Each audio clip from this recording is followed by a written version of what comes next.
इसी बीच में खबर दिल्ली से है, जहां पर केंद्रीय मंत्रिपरिषद की बैठक हो चुकी है खत्म और करीब 4.5 घंटे मंत्रिपरिषद की ये बैठक चली है। सरकार के कामकाज की इसमें समीक्षा की गई है। प्रधानमंत्री मोदी की अध्यक्षता में मंत्रिपरिषद की ये बैठक सेवा तीर्थ में चल रही थी, जहां पर केंद्रीय मंत्री से लेकर स्वतंत्र प्रभार वाले मंत्री, राज्य प्रभार वाले मंत्री शामिल रहे और 4.5 घंटे तक ये बैठक चली।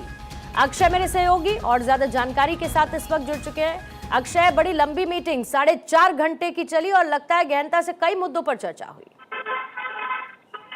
निश्चित रूप से कह सकते हैं कि बड़ी बैठक थी और मंत्रिपरिषद की इस साल की पहली बैठक, जिससे कि तमाम मुद्दों को लेकर के चर्चा की गई। सरकार के कामकाज की समीक्षा प्रधानमंत्री नरेंद्र मोदी के नेतृत्व में की गई और इसके अलावा कई विभागों ने प्रेजेंटेशन भी दिया कि किस तरह से वो आगे बढ़ रहे हैं, कार्य योजनाएं किस तरह से विस्तार ले रही है और इंफ्रास्ट्रक्चर प्रोजेक्ट को लेकर के विशेष तौर पर खबर आ रही है कि जानकारी इकट्ठा प्रधानमंत्री ने की कि अभी योजनाओं की स्थिति क्या है। दूसरी बात यह है कि जिस तरह से पश्चिम एशिया में हालात हैं उसको लेकर के भी खबर आ रही है कि बैठक में चर्चा की गई है और बैठक में साफ तौर पर है कि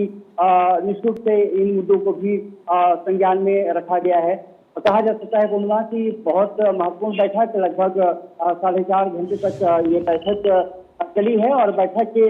जरिए एक तरफ से संदेश देने की कोशिश भी की जा रही है कि सरकार आम जनता के लिए लगातार काम कर रही है, आम जनता के लगातार मुद्दों को फोकस कर रही है और विशेष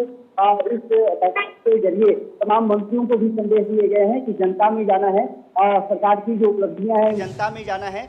सरकार की जो उपलब्धियां हैं वो बताना है। और इसके अलावा ये माना जा रहा है कि आने वाले समय में कुछ मंत्रियों की क्योंकि कामकाज राज्यसभा क्योंकि सीट खत्म हो रही है तो उसमें फेरबदल की बात है। ये कहा जा रहा है कि जून के दूसरे सप्ताह में कैबिनेट में फेरबदल और विस्तार हो सकता है, तो पूर्णिमा उसको लेकर के भी चर्चा की खबर आ रही है। लेकिन अमूनतः अगर देखा जाए तो प्रगति की समीक्षा की गई है कि कार्य योजनाएं किस तरह से विस्तार ले रही हैं, इंफ्रास्ट्रक्चर प्रोजेक्ट की क्या स्थिति है, पश्चिमी एशिया में जो हालात बने हैं उससे गैस पेट्रोलियम पदार्थों की स्थिति क्या है, अभी हम कितना आगे और बढ़ सकते हैं। और प्रधानमंत्री ने जो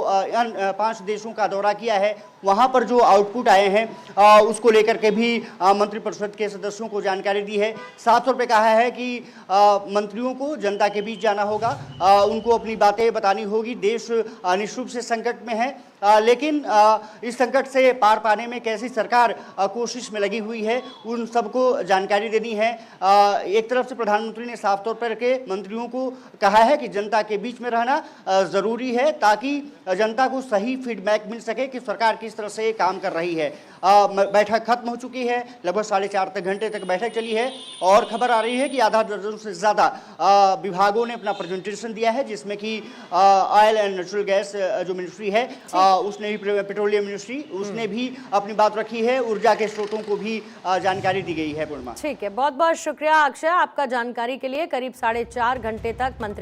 मंत्रिपरिषद की जो बैठक चल रही थी, अब वो बैठक हो चुकी है खत्म।